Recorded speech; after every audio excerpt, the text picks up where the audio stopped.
सभी विद्यार्थियों को नमस्कार। सीजी टेट 2026 अर्थात छत्तीसगढ़ शिक्षक पात्रता परीक्षा का दूसरा वीडियो जो कि हमारा गणित से संबंधित है, जिसमें विगत वर्षों में जो परीक्षाओं में सीजी टेट के प्रश्न पूछे गए हैं, महत्वपूर्ण प्रश्न पूछे गए हैं, उनका संपूर्ण हल बेसिक कॉन्सेप्ट एवं ट्रिक के साथ आज के इस वीडियो में हम करेंगे, जिसमें हम अंकगणित, अनुपात समानुपात, प्रतिशतता एवं वाणिज्यिक गणित से संबंधित प्रश्नों को करेंगे, जिसका ये दूसरा भाग है और संपूर्ण वीडियो का भी यह दूसरा भाग है।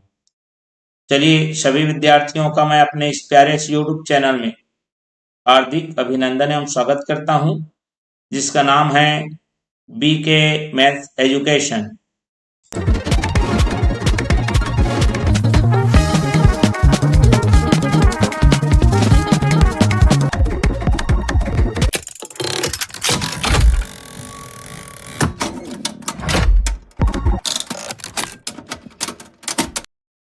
जैसा कि मैंने बताया, ये हमारे सीजी टेट 2026 के लिए यह दूसरा वीडियो है। जाहिर सी बात है, इसका पहला वीडियो बन चुका है, पहला भाग बन चुका है।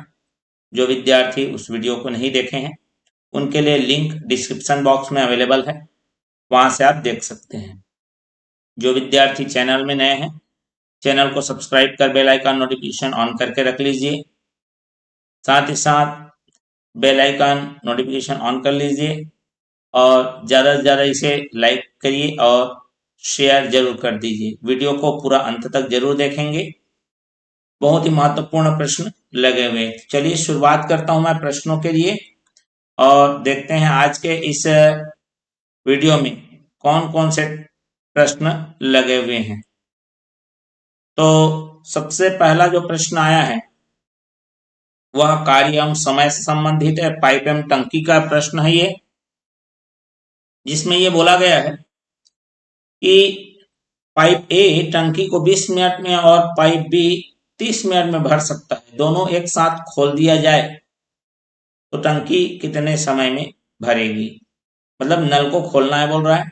तो जब भी इस तरह से अकेले अकेले वाला समय दिया हुआ है, ठीक है, और दोनों मिलकर भरने का समय अगर पूछता है तो इसका एक शानदार ट्रिक है। ठीक है, जब दोनों का अलग अलग समय दिया और एक साथ की बात पूछे, ठीक है, एक साथ, तो उसके लिए शानदार ट्रिक ये है कि दोनों आपको समयों को गुणा कर लेना है, उसके पश्चात दोनों समय का योग कर लेना है। तो 20 और 30 कितना हो जाएगा? 50। जीरो से जीरो कैंसल, 5 एकम 5 चौक 20 और 4 तिया 12। तो इस तरह से हमारा आंसर जो आएगा वो 12 मिनट। जब दोनों एक साथ भरेंगे 12 मिनट। सी ऑप्शन हमारा करेक्ट आंसर है। कभी भी ऐसा प्रश्न दिया रहेगा ऐसा ही बनाना है। क्लियर? चलिए अगला बढ़ता हूं मैं। 120 परीक्षार्थियों का औसत अंक 35 है। उत्तीर्णों का औसत 39 तथा अनुत्तीर्णों का औसत 15 है।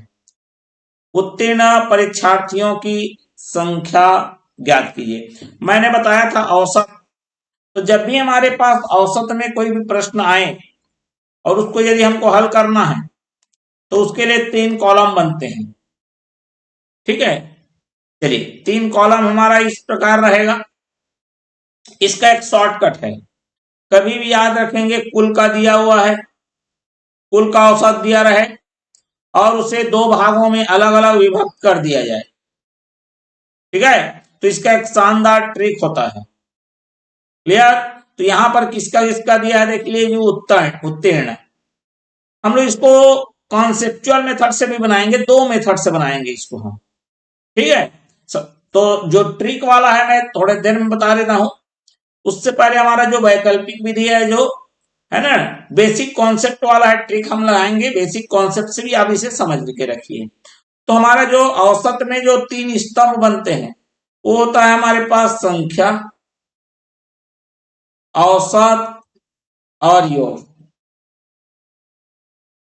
ठीक है, चलिए कुल मेरे पास 120 थे, क्लियर हो गया बात।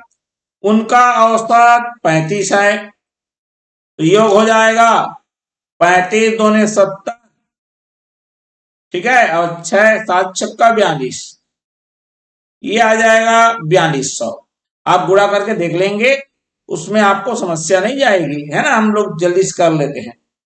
अब हमारे पास उस 120 में अगर मैं उत्तीर्ण मान लेता हूं, ये कुल की बात है, उत्तीर्ण वाले को मैं अगर x मान लूं, ठीक है, उत्तीर्ण वाले को क्या मान लूं, अगर मैं x मान लूं और उनका औसत दिया है 39, तो ये हो गया 39x, दोनों को गुणा करेंगे तो अनुत्तीर्ण वाले कितने हो जाएंगे। अनुत्तीर्ण वाले देखो 120 टोटल थे, x वाले हमारे पास उत्तीर्ण है, तो अनुत्तीर्ण कितने होंगे 120 में जो घट के बचेगा, तो इसका मतलब हो जाएगा 120 माइनस x। उनका औसत कितना है 15, तो ये दोनों गुणा होकर क्या हो जाएगा, 15 का गुणा हो जाएगा 120 माइनस x के साथ। अब आपको पता होना चाहिए उत्तीर्ण का कुल अंक और अनुत्तीर्ण का कुल अंक, दोनों को यदि मैं क्या करूंगा मिलाऊंगा तो टोटल के बराबर दिखेगा। इसका मतलब मेरे पास एक समीकरण बनेगा 39x धन, ठीक है, ये 15 दोनों के साथ गुणा हो जाएगा। चलिए एक स्टेप और कर लूंगा मैं, 120 माइनस x। ट्रिक भी शानदार है, ट्रिक में तो एक लाइन में आंसर आएगा, ठीक है, मैं पहले इसको बना लेता हूं 4200, मतलब उत्तीर्ण और नित्तीर्ण दोनों का कुल अंक कितने के बराबर दिखेगा 4200 के बराबर। तो इस प्रकार मेरा ये 39x धन 15 12 में 180, ये आ जाएगा मेरा 1800 ऋण, कितना आ जाएगा मेरा ये 15x बराबर कितना हो जाएगा मेरा 4200। 39 में से 15 आ गया तो आ गया 24x, ये 1800 उधर माइनस होगा, ठीक है, तो ये आ जाएगा मेरे पास 2400। अब ये x का मान मेरे को मिल गया, कितना आ गया मेरे पास 100, क्लियर हो गया। तो ये जो हमारा उत्तीर्ण वाले का हमने x माना था वो हमारा 100 आ गया। चलिए इसका एक शानदार और शॉर्टकट ट्रिक बताता हूं मैं, ये कैसे बनता है। एक्चुअल में जब भी कुल चीजों को या कुल औसत को दो अलग अलग औसतों में बांट दिया जाए, तो हमारे पास जैसे यहां पर है उत्तीर्ण और यहां पर है अनुत्तीर्ण, मैं ट्रिक भी बता रहा हूं, बेसिक भी समझाऊंगा, क्लियर हो गया। उत्तीर्ण का औसत है 39 और अनुत्तीर्ण का औसत है 15, और दोनों का जो आया है कुल उसको हमको बीच में रखना होता है। फिर इसका क्रॉस डिफरेंस मतलब तिर्यक अंतर, मतलब 15 और 35 का अंतर क्या है 20, और ये 39 और 35 का अंतर कितना हो जाएगा 4। अब ये जो अंतर आया है इसी का आपको अनुपात निकालना है, तो 4 एक कम 4, 4 पंचे 20, ठीक है, इसका मतलब 5:1, मतलब यदि अनुत्तीर्ण फेल होने वाले 1 भाग हैं तो उत्तीर्ण होने वाले 5 भाग हैं, ठीक। लेकिन हमको कुल यहां पर कितने विद्यार्थी दिया गया है 120, मतलब उत्तीर्ण और उत्तीर्ण दोनों मिलाकर कुल भाग हो गए वो 6 हो गया, कुल भाग बराबर क्या हो गया 6, जिसमें से एक हिस्सा फेल हो रहा है और 5 हिस्सा पास हो रहा है, और कुल 6 हिस्से बन रहे हैं, मतलब 6 भाग हमारा जो है वही 120 विद्यार्थी है, ठीक है। तो 1 भाग का मतलब कितना हो गया, 6 भाग माने 120, तो 1 भाग माने 20, लेकिन हमको उत्तीर्ण चाहिए तो उत्तीर्ण इसमें से 5 भाग है, तो 5 भाग का 1 भाग का मतलब 20, तो 5 भाग का कितना हो गया 100। तो देखिए दोनों तरीके से हमारा आंसर आएगा, नो डाउट, क्लियर हो गया बात। चलिए बढ़ता हूं मैं अगले के लिए।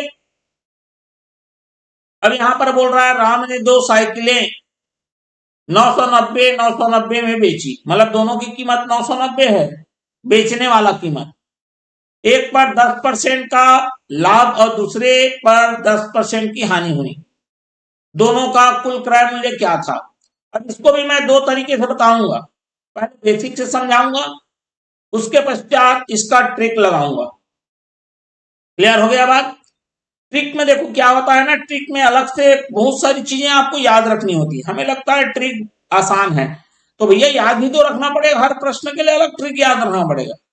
तो आप इसे पहले बेसिक से समझिए, ठीक है। चलिए अब ध्यान से देखते हैं यहां पर विक्रय मूल्य, तो हमारा दोनों के लिए केस है, दो केस है ना, याद रखेंगे। विक्रय मूल्य पहले केस में है वो मेरा 990 है, 10% का क्या हो रहा है, लाभ हो रहा है एक में, ठीक है। तो याद रखेंगे इसमें भी 3 कॉलम बनता है, खरीदी, क्लियर हो गया, खरीदी हो गया, बात समझ में आ गया, बिल्कुल। उसके बाद या तो लाभ या हानि हो रहा है वो लिखो। अब लाभ हानि होने के बाद विक्रय मूल्य मतलब बेच दिया जाता है। हमेशा याद रखेंगे क्रय मूल्य को आप 100% रखिए, ठीक। पहले में लाभ हो रहा है, कितने का लाभ हो रहा है भैया, 10% का, मतलब वस्तु हमको 110% में मिल रही है, लेकिन यहां पर तो कीमत रुपए में दिया गया है, माने जो मेरा 110% है अभी 990 है, तो 110% माने 990 रुपया, लेकिन हमको तो खरीदी चाहिए भाई, हमको पता ही नहीं हमने कितने में खरीदा, कुल क्रय मूल्य क्या था ये हमको निकालना है दोनों का। तो पहले में 110% माने 990, तो 1% माने कितना हो गया, 11,99, 90 रुपया, 1%। हमारा क्रय मूल्य है वो है 100%, तो 100% का मतलब एक, मतलब हमारे पास देख लीजिए, पर यहां पर 9 आएगा, 90 नहीं आएगा, ठीक है, 90 नहीं आएगा, जीरो कट जाएगा आपका, ठीक है, 9 रुपए। तो इसका मतलब 100% माने क्या हो गया, हमारा 900 रुपया हो गया, माने जिस पर हमको लाभ मिला उसकी खरीदी हमारी 900 थी, क्लियर हो गया।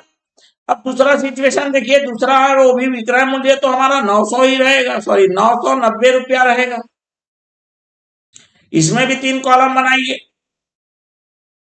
क्रय मूल्य, लाभ या हानि होता है, फिर बेच दिया जाता है। तो यहां पर भी क्रय मूल्य आप 100% रखिए, लेकिन इस बार हमको हानि हुई है दूसरे में, कितने की, 10%।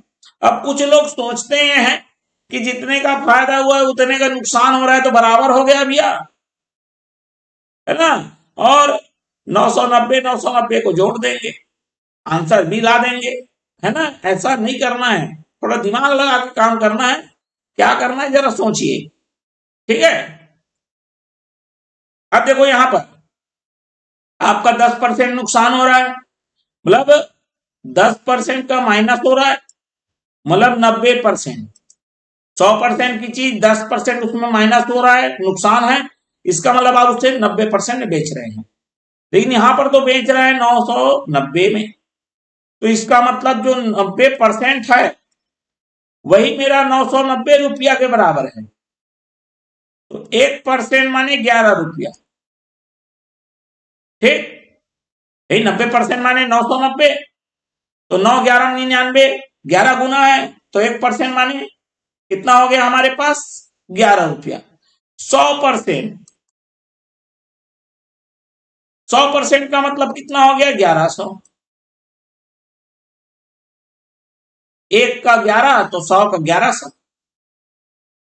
मतलब यहां पर खरीदी 900 की थी, यहां पर खरीदी 1100 की थी, कुल क्रय मूल्य, कुल क्रय मूल्य ये हो जाएगा हमारे पास, कितना हो जाएगा, पहले को 900 में खरीदा था, दूसरे को 1100 में, एक में फायदा हुआ तो ज्यादा में बेचाया, एक में नुकसान हुआ तो कम में बेचाया, मतलब दोनों का कुल क्रय मूल्य कितना हो गया हमारा, 2000, ऑप्शन नंबर ए, क्लियर। ये तो हो गई हमारी थोड़ी सी लंबी चौड़ी बातें। अब इसको लंबे चौड़े में यदि करना नहीं है आपको, तो आप कैसे इसे हैंडल करेंगे, चलिए नीचे रख दिया मैंने यहां पर, ठीक है। यदि आपको इसके और लंबे चौड़े में नहीं लिखना है, शॉर्टकट करना है, देन कैसे करेंगे आप? चलिए इसके लिए रास्ता बताता हूं मैं। सबसे पहली बात तो यह याद रखो, यदि मेरा दो चीजें हैं और दोनों का विक्रय मूल्य, बेचने का मूल्य यदि बराबर चल रहा है और एक में जितने भी प्रतिशत का लाभ हो रहा है दूसरे में उतने प्रतिशत की हानि हुई, तो कुल, याद रखेंगे कुल बोल रहा हूं मैं, कुल में हमेशा हानि होगी। याद रखेंगे, दोनों को मिलाकर देखेंगे तो हमेशा क्या होगी? हानि होगी। अब कितने प्रतिशत की हानि होगी ये भी हमको समझाते हैं। तो इसके लिए सीधा सीधा फंडा है, दोनों को करिए गुणा और 100 से करिए भाग। तो 10 गुणित 10 बटे 100, मतलब ये तो आ गया हमारा 1%। मतलब 1% का हमको हानि हो रहा है टोटल में, याद रखो। कुल में हमको 1% की हानि हुई। बात समझ में आ गया हमारे? बिल्कुल। अब जरा गौर करिए, ठीक है, 1% की हानि हो रही है, मतलब वो कितने में रहा है वो समझिए आप। चलिए, मतलब हमारा फिर से वही करता हूं मैं, क्रय मूल्य, चलो डायरेक्ट हानि लिखता हूं मैं यहां पर क्योंकि हानि हो रही है। कुल की बात बता रहा हूं, है ना भाई, दोनों का कुल बोला है ना यहाँ पर, दोनों का कुल क्रय मूल्य, तो हम कुल निकाल रहे हैं। अब यहां पर है मेरा विक्रय मूल्य। अब देखिए, क्रय मूल्य को तो हमेशा 100% माना है, हानि आपकी 1% हो रही है, मतलब 99% में बिक रहा है। दोनों कुल टोटल को बता रहा हूं मैं यहां पर। अब हमारे पास कुल टोटल जो विक्रय मूल्य है दोनों का मिलाकर करना पड़ेगा। तो इसका मतलब मेरा जो विक्रय मूल्य 99% टोटल दिख रहा है वो 2 गुणित 990 के बराबर है। क्लियर हो गया? तो 1% का मतलब कितना हो गया भैया? 99, 99 से कटेगा, ये दहम बार में जाएगा, 20 रुपया आ गया। हमको तो क्रय मूल्य मतलब 100% चाहिए, तो 100% का जो कीमत है 100 गुना बढ़ जाएगा, मतलब 2000 आ गया भैया। मतलब एक चीज को आपको बनाने के दो दो तरीके हैं, कई तरीके और भी तरीके हैं, ठीक है। आपको जो उचित लगे, मैंने बेसिक तरीके से एक एक कारण बताते हुए आराम से बताया उसको बेसिक मेथड, और ये ट्रिक वाली बात है, ठीक है। आपको जो उचित लगे आप कर लीजिए। यहां पर देखिए जरा क्या बोल रहा है, जरा ध्यान से सुनेंगे प्रश्न को। कोई व्यक्ति अपनी वास्तविक गति से 4/5 गुना गति से चलने पर 1.5 घंटा देरी से पहुंचता है। 4/5 बोलने का मतलब यह है अपनी गति को कम कर रहा है वो। भाई कोई धीरे चलेगा, जितना तेजी से चल रहा है अपना रियलिटी में, उससे कम तेजी से चलेगा भैया, तो उसको पहुंचने में देरी होगा ही होगा। क्लियर? अब इसको थोड़ा सा इस प्रकार से समझते हैं, ठीक है। देखिए दूरी तो आपकी बराबर है, ठीक है, दूरी तो वही है, बस क्या हो रहा है, अपनी गति को क्या कर रहा है? कम कर रहा है। तो यहां पर जैसे ही गति को कम करेगा, तो यहां पर मैं एक बताना चाह रहा हूं, दूरी बराबर होता है चाल गुणा समय, ठीक है। अब चाल बदल रहा है, समय बदल रहा है, लेकिन दूरी नहीं बदल रही है। क्लियर हो गया बात? बिल्कुल। अब यहीं पर मैं जरा आपको समझाने का प्रयास करता हूं कि यदि हमारी दूरी जितनी भी हमको नहीं मालूम, चाल चाल हमारा पहला जो था वो x मान लीजिए, और जो समय था उसको t मान लीजिए। ठीक, समझ में आ गया बात? क्लियर है? अब ये आ गई हमारी दूरी, ये दूरी आ गई, बिल्कुल। अब क्या हो रहा है, हमारा चाल बदल रहा है भैया, चाल जो है हमारी जितनी गति थी उसका 4/5 गुना है, माना x है तो इस बार अब चाल है वो 4/5 x हो जाएगा, क्योंकि मैं नहीं प्रश्न बोल रहा है, वास्तविक गति से 4/5 गुना, मतलब जितना x था हमारा गति चाल, अब हमारा जो गति है वो 4/5 x हो गया है। समय जो t लग रहा था है ना, अब 1.5 घंटा देरी से, माना 1.5 घंटा ज्यादा लग रहा है, तो 1.5 घंटा ज्यादा लग रहा है मतलब पहले टी लगता था, ज्यादा का मतलब यहां पर गुणा नहीं बोल रहा है, ज्यादा मतलब अतिरिक्त माने धन, 1.5 घंटा मतलब 1.5, 1.5 घंटा 1.5 माने 1 से 1/2 को 1.5 बोलते हैं, जिसको 1.5 भी बोला जाएगा। ये भी तो चाल गुणित समय बराबर दूरी, दूरी तो उतना ही है भाई, मतलब ये जो एच टी है वो बराबर दिखेगा किसके, 4/5 एक्स और टी धन 1.5 के, एक्स से एक्स काट लीजिए, क्लियर है। चलिए ये आ जाएगा मेरा कितना, 5t, ये 4 दोनों के साथ गुणा होगा और ये आएगा 4t धन 1.5, सॉरी 4 का 1.5 के साथ गुणा होगा तो 4 1.5 6, माने 1.5 का 4 बार करोगे तो 6 आएगा, ये इधर पक्षांतर होगा, 5 में से 4t गया तो t बचा इधर 6, और t हमने क्या माना था, जो हमारा एक्चुअल टाइम है, मतलब वास्तविक समय, तो वास्तविक समय में हमको कितना घंटा लगेगा, 6 घंटा लगेगा। तो इसका जो कॉन्सेप्ट है दूरी बराबर होने वाला कॉन्सेप्ट है, और ऐसा हमारा जो पहले वाले भाग में भी ऐसा दूरी बराबर करने से संबंधित प्रश्न अक्सर आता ही है। क्लियर हो गया बात। चलिए बढ़ता हूं मैं अगले के लिए। चलिए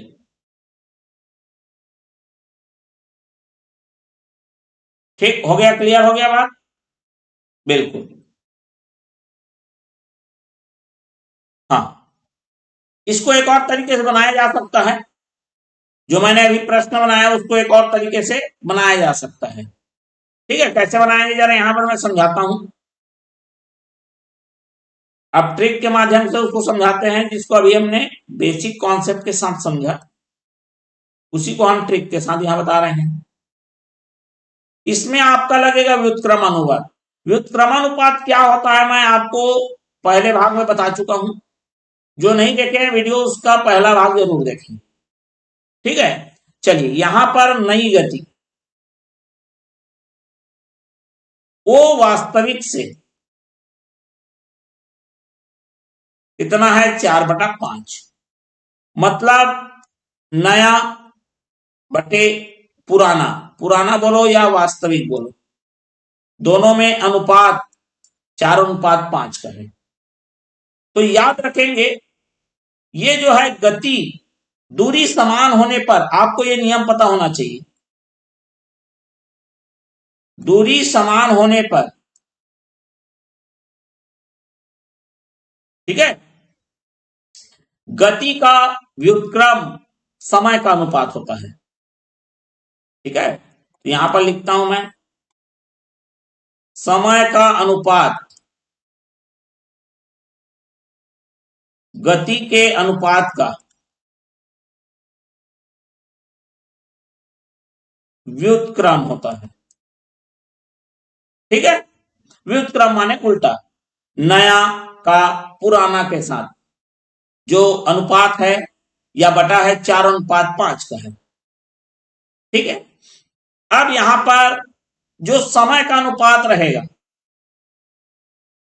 तो हमारा ये क्या रहेगा, समय पहला जो समय था, मतलब वास्तविक समय हमको पहला मान लेता हूं, और नया समय दूसरा, यहां नया और पुराना है, यहां पुराना और नया है, तो ये आपका क्या हो जाएगा, 4:5, ये पुराना मतलब वास्तविक और ये नया।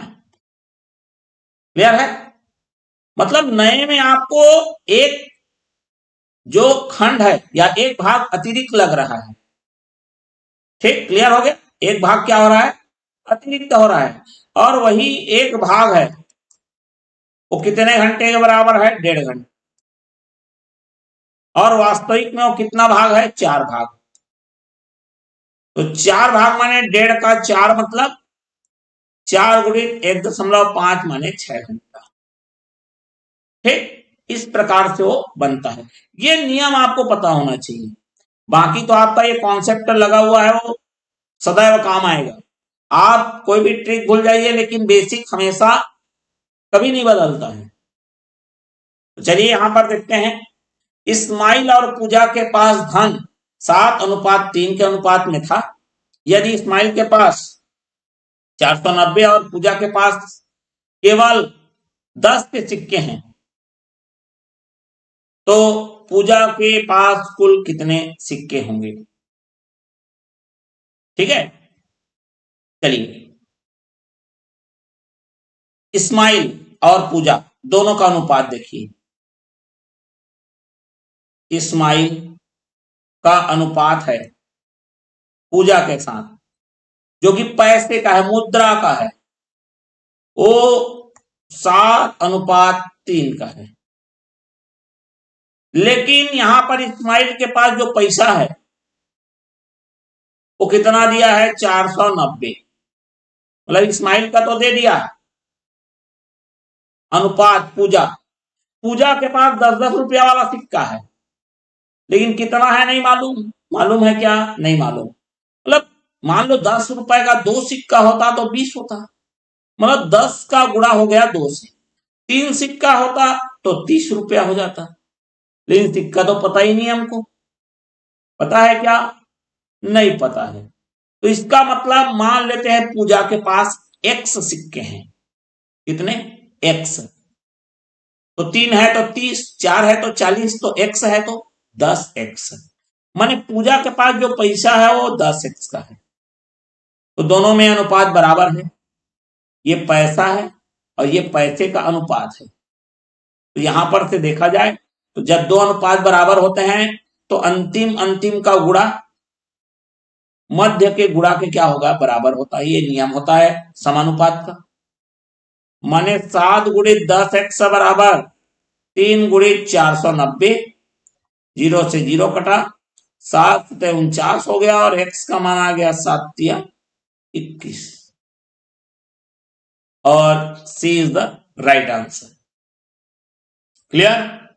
चलिए बढ़ते हैं अगले के लिए। किसी साहूकार की वार्षिक ब्याज दर 8% से घटकर 7-3/4 हो जाने से उसकी वार्षिक आय 61.50 कम हो गई। उसकी पूंजी ज्ञात कीजिए। बहुत बेहतरीन प्रश्न है। माना कि जो उसकी पूंजी है वो 100% है। क्लियर हो गया। अब ये 8% था, उससे वो कम होकर 7-3/4% हो गया। माने 1/4% की क्या आ गई, कमी आ गई।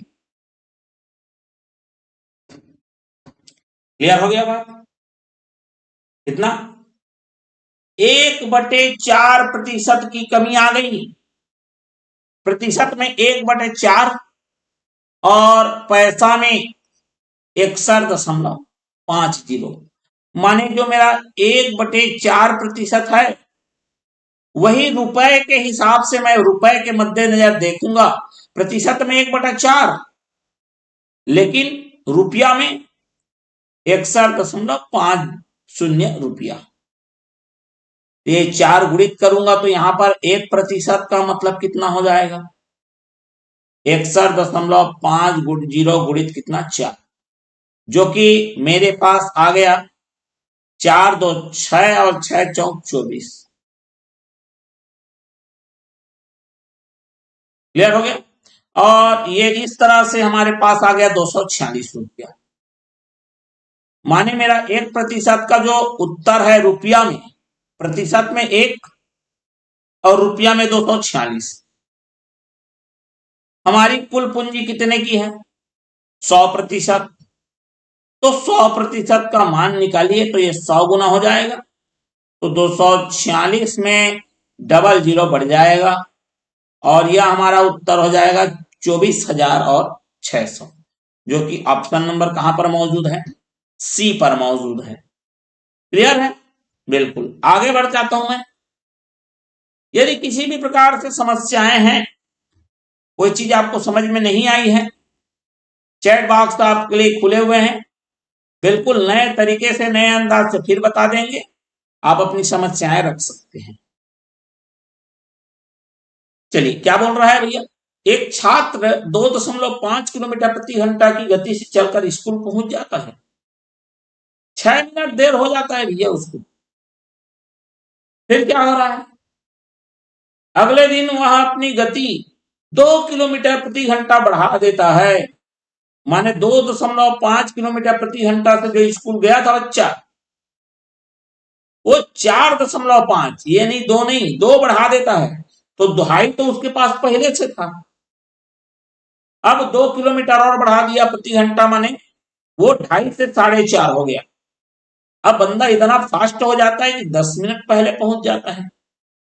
अब यहीं पे विचार करके मंथन करिए, क्या उसके स्कूल से जो घर की जो दूरी है वो बढ़ी या घटी? नहीं, कुछ नहीं हुआ भाई। मतलब यहां पर दूरी आपको बराबर रखना है, जैसा कि मैंने अभी अभी एक प्रश्न में बताया है।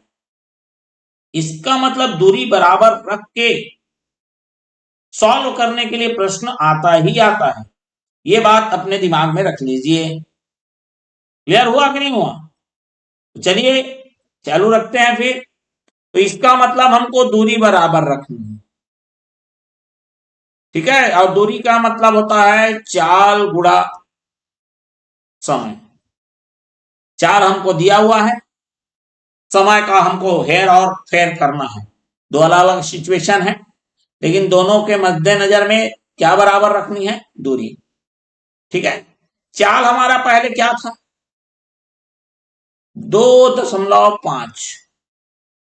समय नहीं मालूम, लेकिन एक्चुअल जो टाइम है उससे 6 मिनट की देरी हो जाती है, मिनट में है, और हमारा जो दिया हुआ है वो घंटे में दिया हुआ है, तो इसके लिए हमको बटा 60 करना पड़ेगा। याद रखेंगे, मिनट को घंटे में बनाने के लिए 60 से भाग करना पड़ेगा। तो चलिए गुणित समय, ठीक है। तो एक्चुअल जो टाइम है वो टी है, प्लस देरी हो जाती है मतलब ज्यादा समय लेता है, तो वो जितना समय लेना था टी समय वो तो ले ही रहा है, 6 मिनट और एक्स्ट्रा ले रहा है, मानिए हो गया 6/60। ये हो गया चाल और ये हो गया समय। चाल गुणित समय बराबर दूरी। अब वो अपनी स्पीड को बढ़ाया, 2 किलोमीटर प्रति घंटा और बढ़ा दिया, तो जो 2.5 से स्पीड से भाग रहा था वो 4.5 हो गया, ठीक, 2 और बढ़ा दिए। अब जो समय लग रहा है वो कम हो गया, पहले पहुंच जाता है 10 मिनट। पहले पहुंच जाने का तात्पर्य वही है कि वह क्या कर रहा है, 10 मिनट उसको कम लगा, जितना उसका एक्चुअल टाइमिंग होना था टी, उससे 10 मिनट कम, माने 10 बटे कितना हो गया हमारा? 60। ये चाल और ये समय, दोनों दूरी बराबर है, बस यही काम करना था। 5×5 = 25 और 5×9 = 45। ये 5 का दोनों के साथ गुणा होगा भैया, ये हो गया 5t धन 6×5 = 30 बटे में 60। अभी मैं कटा नहीं रहा हूं, मैं 9 एकम 9t ऋण 10×9 = 90/60। अब देखो भैया, ये जो टी है इधर आएगा और ये जो 90/60 है उधर जाएगा, ऋण है वाला धन हो जाएगा, धन वाला ऋण हो जाएगा। तो इधर आएगा मेरे पास 9 में 5 गया तो 4t। अब ये देखो 30/60 है धन, ये ऋण इधर आके धन होगा, तो ये आ जाएगा मेरे पास 30/60 तो पहले से है, धन 90/60 और यहां पर आ गया मेरा 4t बराबर 120/60 और इस प्रकार t का जो मान आया है वो 2/4 आया है अर्थात 1/2। t हमारा घंटे में है, समय जो हमारा घंटे में लिया गया है तो आधा घंटा, लेकिन दूरी पूछा है भैया। ठीक है, क्या पूछा है हमको? दूरी। तो दूरी निकालने के लिए देखो ये भी दूरी है, यहां से लेकर यहां तक रखो तो टी का मान इधर रख दो, चाहे इधर रख दो, चलिए इधर ही रख देते हैं। तो ये आ गया मेरा 2.5 गुणित टी के जगह में क्या हो गया मेरा 1/2 धन 6/60। क्लियर हो गया बात? या तो यहां रख सकते थे टी का मान, कोई दिक्कत नहीं है, यहां भी रख सकते थे डायरेक्ट यहां, तो भी आंसर आपका हो जाता। खैर तरीके तो बहुत सारे हैं, नो प्रॉब्लम, कोई दिक्कत नहीं है। ठीक, चलिए तो मैं यहां पर से अब रखता हूं अपना 6 कम 6, 6 दाम 60, तो ये आ गया मेरे पास 2.5 गुणित 2 और 10 का लघुत्तम 10 आएगा। ठीक है, अब ये क्या हो जाएगा 2 पंचे 10, 1 और 10 से कम 10, ये आ जाएगा। चलिए 2.5 का 4 गुना 10 होता है, आप कर लेंगे। 2.5 का 4 गुना मतलब 2.5 एक कम 2.5 और 2.5 4 10। अब ये आ जाएगा मेरे पास 5 और 1 6, 6/4 जो कि आता है 3/2।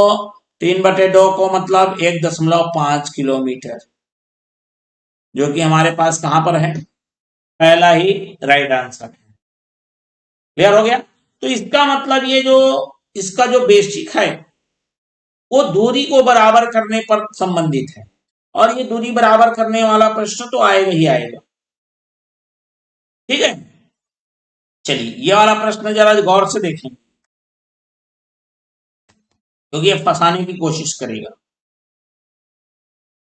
3 व्यक्ति हैं, राम, अशोक और राजेश। ठीक है भैया, राम, अशोक और राजेश हैं।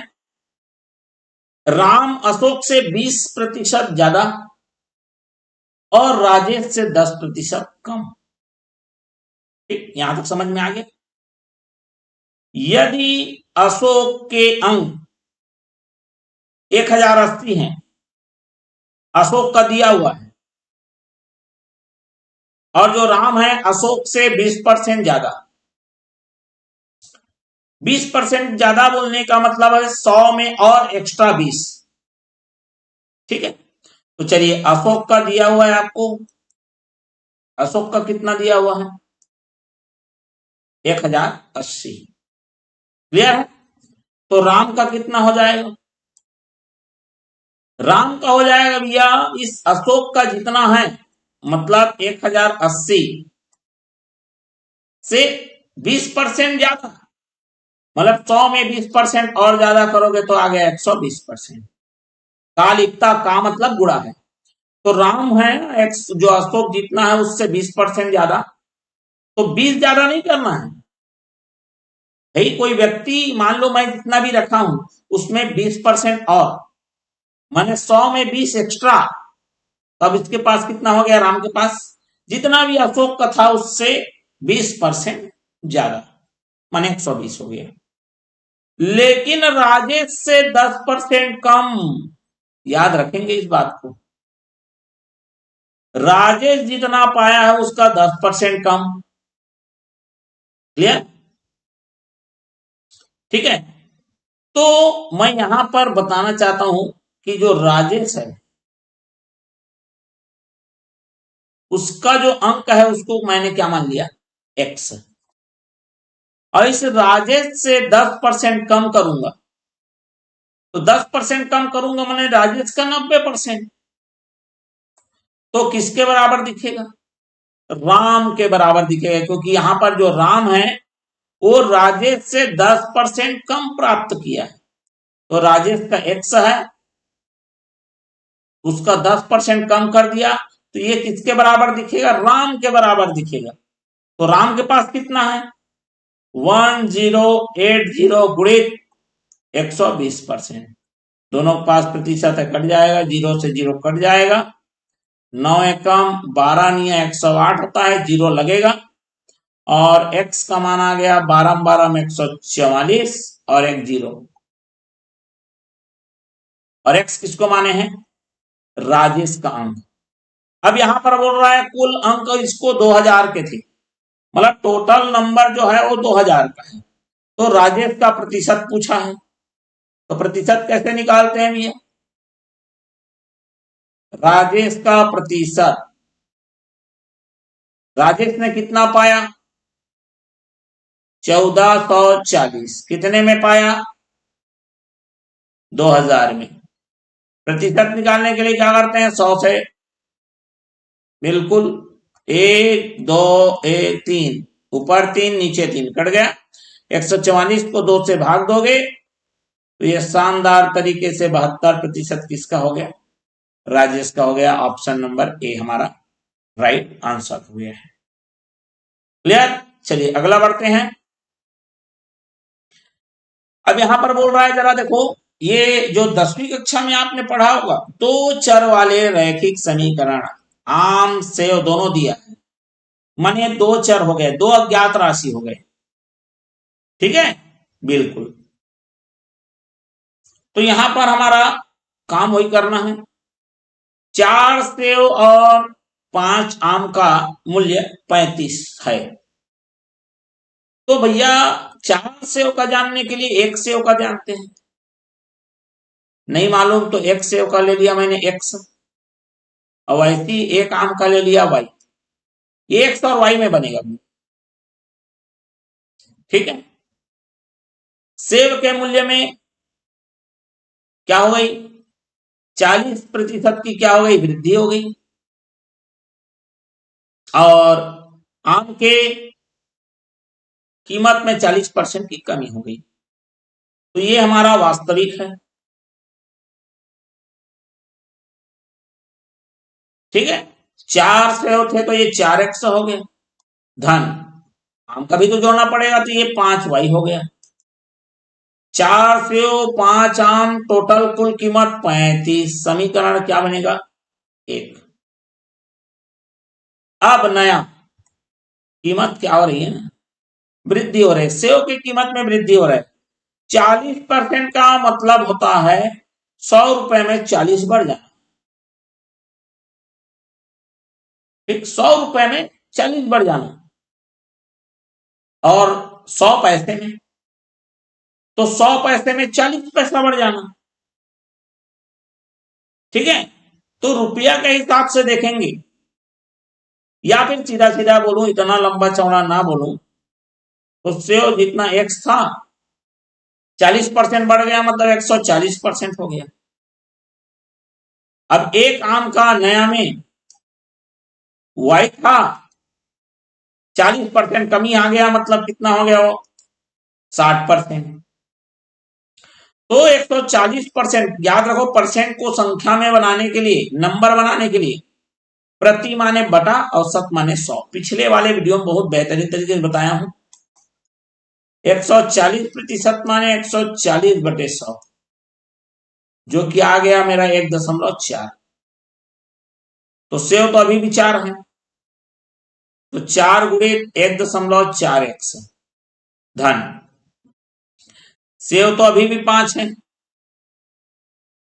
सेव तो अभी भी 5 है। क्या करें?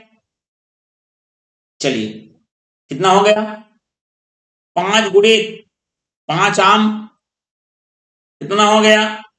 ये 1.4 है, ये 0.6 हो जाएगा, गुणित 0.6x, सॉरी y। अब ये टोटल मेरे को 29 रुपया दे रहा है। समीकरण क्या हो गया हमारे पास? 2। क्लियर हो गया बात? बिल्कुल। अब यहां से देखिए, 14 चौक 56 हो गया, ठीक है। तो देखो यहां पर आपको एक राशि को, चाहे x हो चाहे y हो, एक को तो आपको क्या करना पड़ेगा, बराबर करना पड़ेगा। तो मैं यहां पर एक काम करता हूं, 4 तो दोनों के पास है, x दोनों के पास है, कितना है 1.4। तो यही 1.4 का दोनों पक्षों में गुणा करता हूं समीकरण 1 में।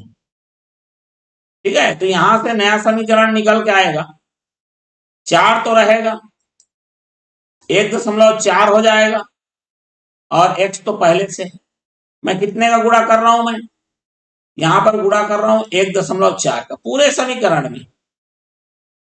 ठीक है, तो यहां पर कितना हो गया, 5 तो रहेगा ही, 1.4 y रहेगा, क्लियर हो गया, और 35 का गुणा हो जाएगा 1.4 से, और ये आ गया मेरा समीकरण 3।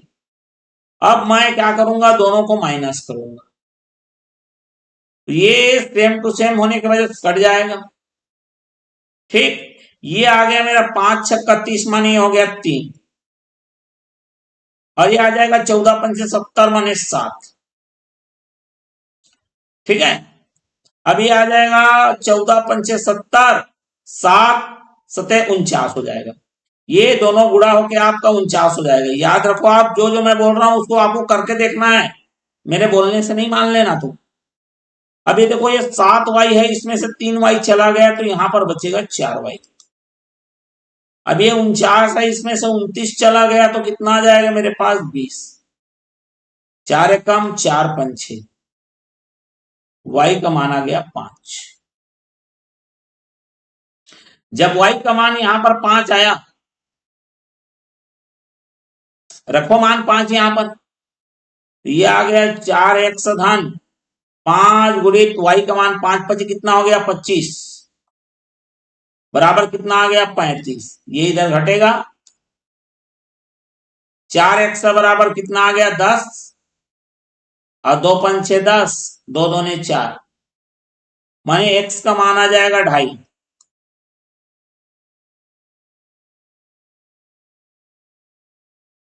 अब 2.5 आ गया, दशमलव वाला आ गया, दोनों को मिलाना है।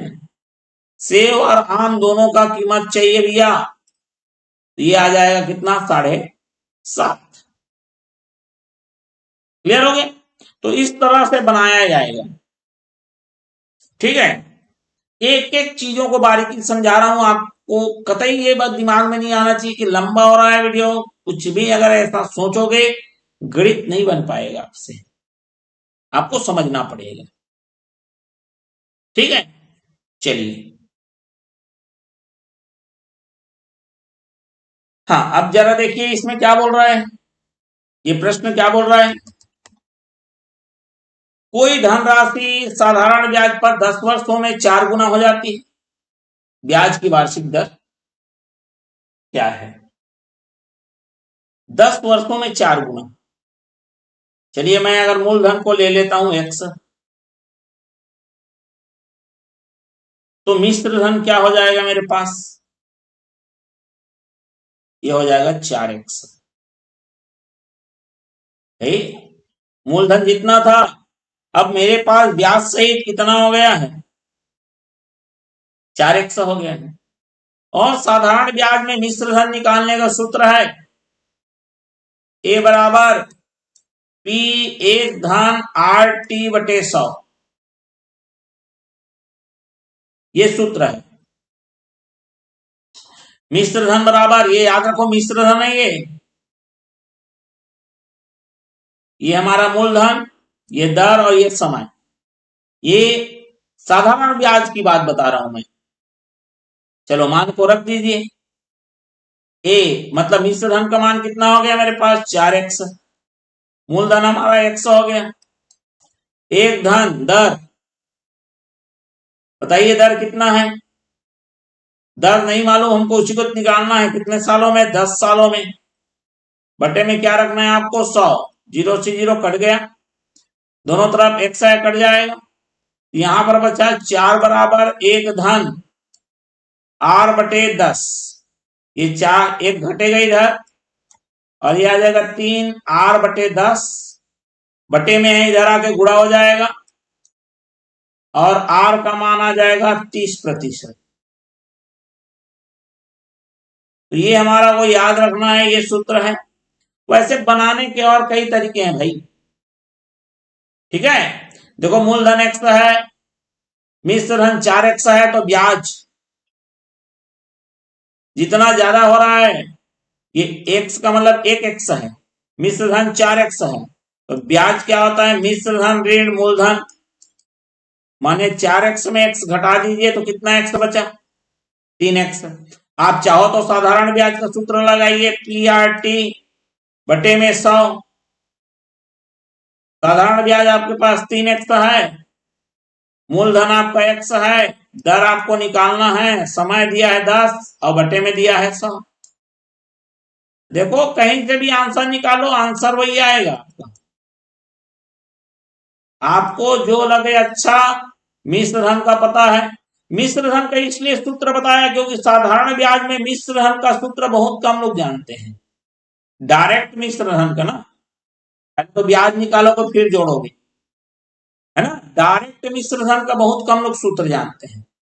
ठीक है, इसलिए बताया ताकि वो भी सूत्र आपको याद हो जाए। ये देखो ये प्रश्न जरा,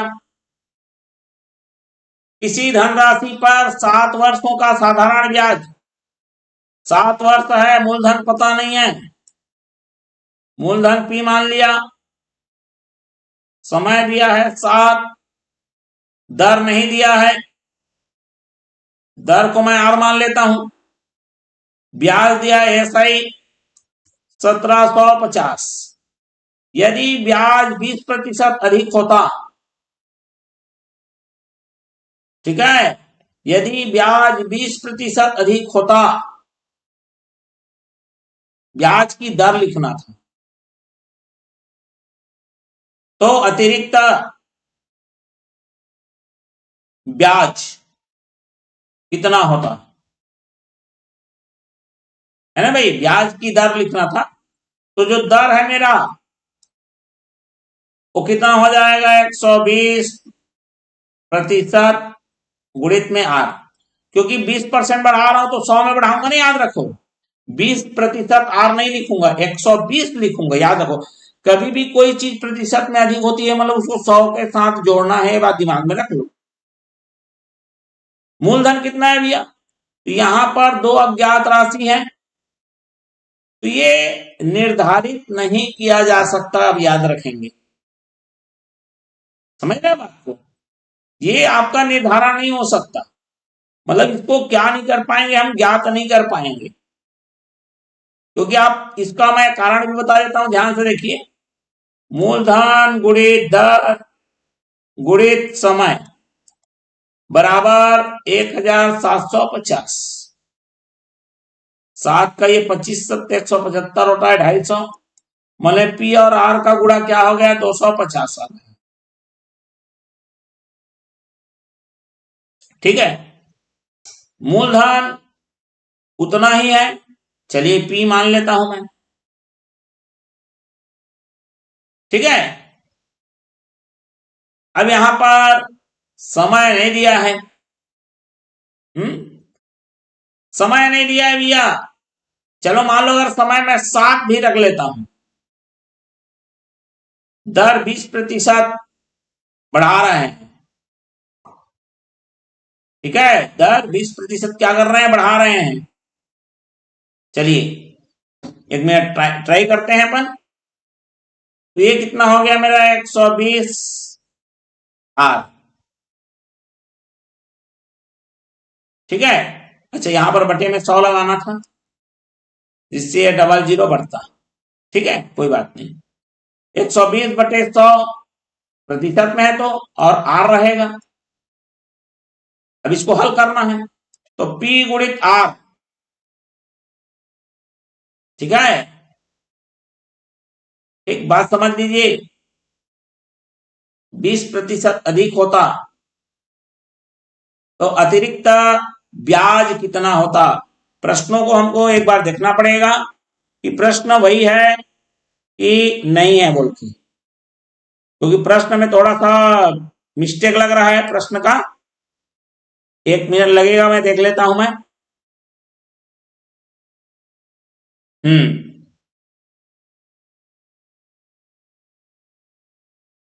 साधारण ब्याज 20% अधिक होता तो कितना अधिक ब्याज उस रकम पर प्राप्त होगा। यहां पर वही है, पूछा है कितना अधिक उस रकम पर क्या होगा, हमको प्राप्त होगा। ये ब्याज है वो 20% अधिक है, ठीक है। दर है वो 20% ज्यादा नहीं है बोल रहा है, ब्याज है वो 20% ज्यादा है। तो चलिए यहां पर ब्याज है हमारा 20% ज्यादा हम रखते हैं, ठीक है। चलो इसको मैं समझाता हूं, मैं कारण मैं बता रहा हूं केवल, ठीक। ये आर है 20% अधिक माने 1750 का 120%, ठीक है। तो कितना आ जाएगा मेरे पास, यह दर तो यहां पर फिक्सेशन में नहीं दिया है, दूसरे बार में दर कितना है बोला है, कुछ अधूरा नहीं लग रहा है, बिल्कुल तो अधूरा है यहां पर। भाई दर वही रखा है कि नहीं रखा है, कुछ बताया नहीं है, इसलिए हम इसे मानेंगे कि ये ज्ञात नहीं किया जा सकता, ठीक है। चलिए अब यहां पर देखो, ये वाला प्रश्न को बहुत ही सरल है और इस डिजाइन के प्रश्न आते ही जाते हैं। क्रय मूल्य जिसको हम लोग अंग्रेजी में सीपी कहते हैं, और विक्रय मूल्य जिसको हम लोग एफपी कहते हैं, दोनों का अनुपात दिया है 4:5। मानिए कहना चाह रहा है 4 रुपए में खरीद के 5 रुपए में बेच रहा है, मतलब उसका फायदा 1 का हो रहा है। तो 1 का फायदा कितने के हिसाब से हो रहा है, 4 के हिसाब से। तो लाभ का प्रतिशत होता है लाभ बटे क्रय मूल्य गुणित 100%। फायदा 1 का हो रहा है कितने में, 4 में, गुणित 100% कर लीजिए। तो इस हिसाब से देखा जाए तो 25% का क्या हो रहा है, फायदा हो रहा है। कहां है हमारा, ऑप्शन नंबर ए में है। क्लियर। चलिए इसको देखिए जरा, 12 कॉपियां बेचने पर, ये सब अब लाभ हानि का है। 12 कॉपियां बेचने पर विक्रेता को 4 कॉपियों के विक्रय मूल्य के बराबर लाभ प्राप्त होता है। तो मान लेते हैं विक्रय मूल्य हमारा वो एक्स है, 1 का, तो 12 का क्या हो जाएगा, ये 12x हो गया, जिसमें से 4 कॉपियों के विक्रय मूल्य के बराबर लाभ है। तो लाभ जो हो रहा है मेरे पास 4 कॉपी का, 4 कॉपी का विक्रय मूल्य, 1 कॉपी का विक्रय मूल्य क्या है, x है, ये हो गया 4x।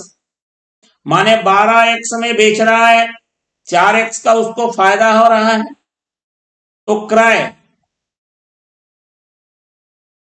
खरीदी कितने में किया, ठीक है, खरीदी कितने में किया भैया, खरीदी हमारा हो गया वो कितने में, 8x का, ठीक। विक्रय मूल्य माइनस क्रय मूल्य, सॉरी विक्रय मूल्य माइनस लाभ, ठीक है। 12x का बेच रहा है, 4x का उसको फायदा था, मतलब 8x में उसे क्या किया, उसने खरीदा था। अब लाभ का प्रतिशत बोल रहा है, तो यहां पर लाभ का प्रतिशत कैसे निकालता है, लाभ बटे खरीदी गुणित 100%। लाभ हमारा कितने का है, 4x, खरीदी 8x गुणित 100%। x से x कैंसल, 4 एकम 4 दूनी 8, 2 एकम 2 का 50 बार में, माने कितने का फायदा हो रहा है, 50% का, ऑप्शन नंबर बी। अगला देखिए 26वां हमारा, ठीक है। 26वां देखते हैं क्या दिया हुआ है, किसी व्यक्ति का दैनिक उत्पादन दूसरे व्यक्ति के दैनिक उत्पादन का 33 सही, तो यहां पर दूसरे व्यक्ति का 2 बार आ गया है। किसी व्यक्ति का दैनिक उत्पादन का 33 सही 1/3%, ये होना चाहिए था। दूसरे व्यक्ति के दैनिक उत्पादन का 50% है। यदि दूसरा व्यक्ति रोज 1500 स्क्रू बनाता है तो पहले व्यक्ति का स्क्रू बनाने का दैनिक उत्पादन क्षमता कितनी होगी? ठीक है, चलिए अब यहां पर देखते हैं। दैनिक पहला वाला का फर्स्ट का 33.1/3%, दूसरे वाले के का मतलब गुणा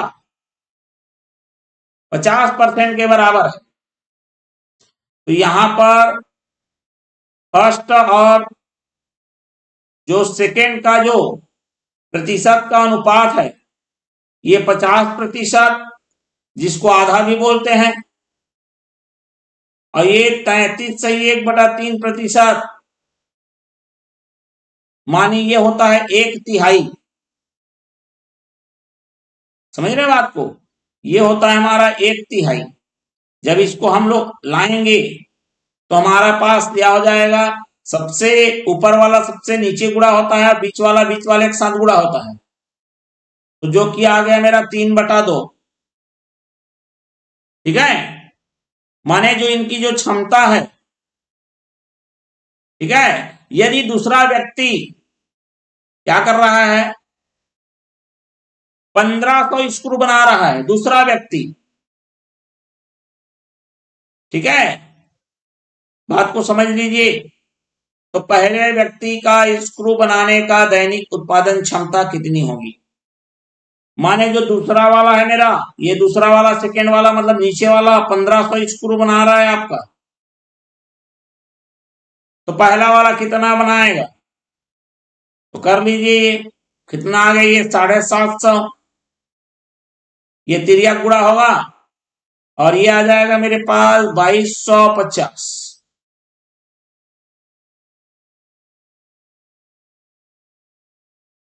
ठीक है, तो पहले वाला कितना बना लेगा? 2250 बनाएगा। स्पष्ट हो गई बात? बिल्कुल है। इसका 33.1 पहले वाले का दूसरे वाले के 50% है, माने दूसरा व्यक्ति आधा काम करता है तो पहला वाला उसका 1/3 काम कर रहा है, मतलब पहले वाले की जो क्षमता है वो ज्यादा है। ठीक है, दूसरे वाले का आधा पहले वाले के 1/3 के बराबर है। ठीक, मतलब पहला वाला आपका व्यक्ति ज्यादा उत्पादन कर रहा है। क्लियर हो गया बात? बिल्कुल। चलिए,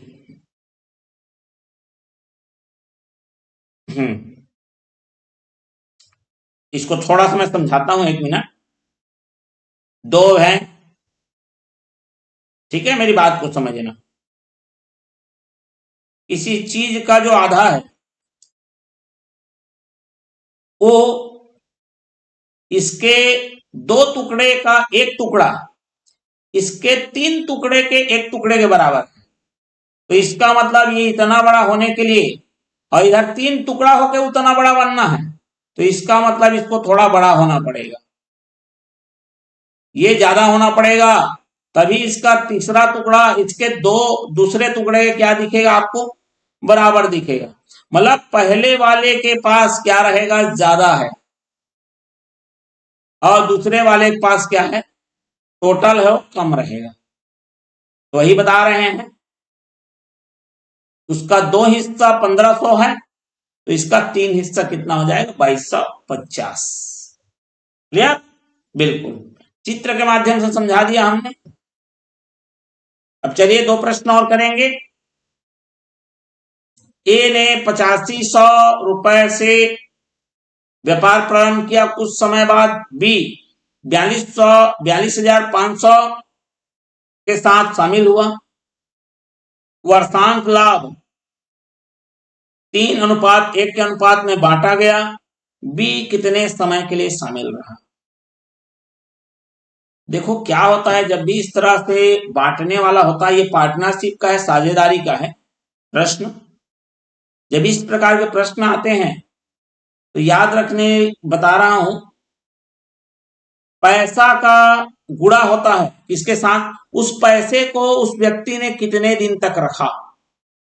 तो जैसे यहां पर है ए और बी,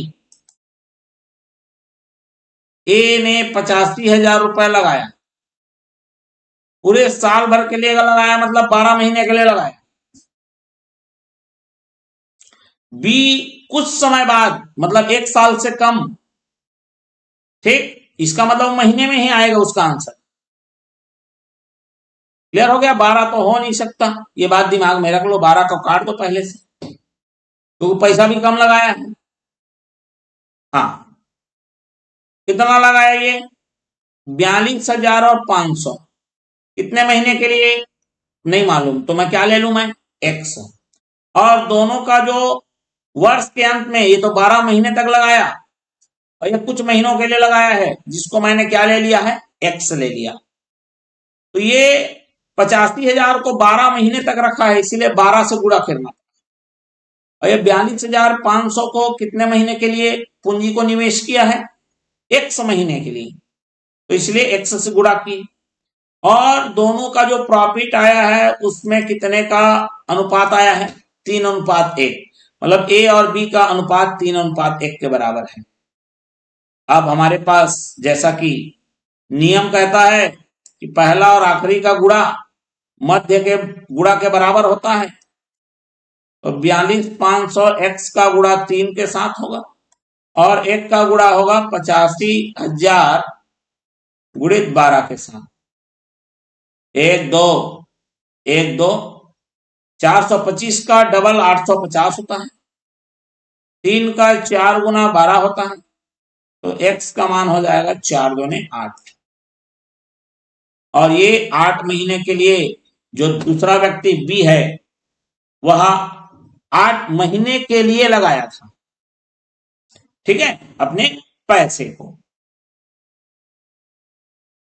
अब यहां पर हमारा ये आज का अंतिम इस वीडियो का, जिसमें बोला है 3 संख्याओं में पहला और दूसरा, तो 3 संख्या में मान लेता हूं ए बी और सी, जिसमें पहला और दूसरा का औसत, औसत का मतलब होता है दोनों को जोड़ के, 2 हैं तो दोनों को जोड़िए